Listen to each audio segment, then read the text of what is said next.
Amazing, amazing, amazing. This is Jazz. So dumaan muna tayo dito sa Miniso para maghanap ng mga minifigures na mapipicturan natin. Ang gaganda talaga dito ng mga minifigures. So titignan natin yung set na to na ang ganda.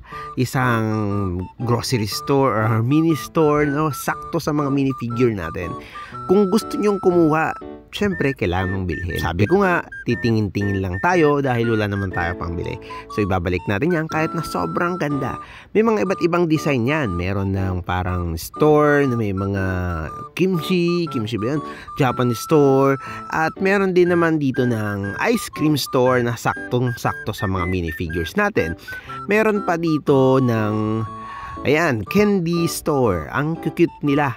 Talagang ang ganda buuhin, tapos picturean natin. Mabibili nyo yan sa halagang 499 pesos only. Meron ng iba't iba pa dito ng mga minifigure. Ayan, no, ang gaganda. 499 lang. Kaya bilhin nyo na tapos ibigay nyo sa akin. Joke lang. Ayan, so sabi ko nga hindi ako bibili dito muna kasi wala tayong pambili. Dadaan lang tayo. Pero may napansin ako sa minifigure. Ang cute ng pusa. Ayan, nakikita mo. Dahil mahilig ako sa pusa, ng mga minifigure at kahit anong pusa, basta cat, ang cute niya. So, napaisip ako, gusto ko siyang bilhin, kaso ewan kung mabibili ko siya. So, bitbitin lang muna natin, pag-isipan natin ng mabuti kung talagang bibilhin ko to. Ang cute kasi ng pusa, talagang nabudol ako ng pusa dito sa minifigure. Kung pwede lang siya lang yung bibilhin ko para sakto sa bulsa.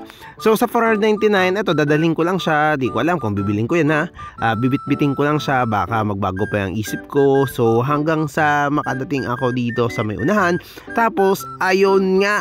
So, bit-bit lang yan, hindi kayo bibilin. So, yun nga, napadala lang ako at tumitingin. So, dito yan sa Miniso sa SM Sorsogon. So, bilhin nyo na yun. Amazing!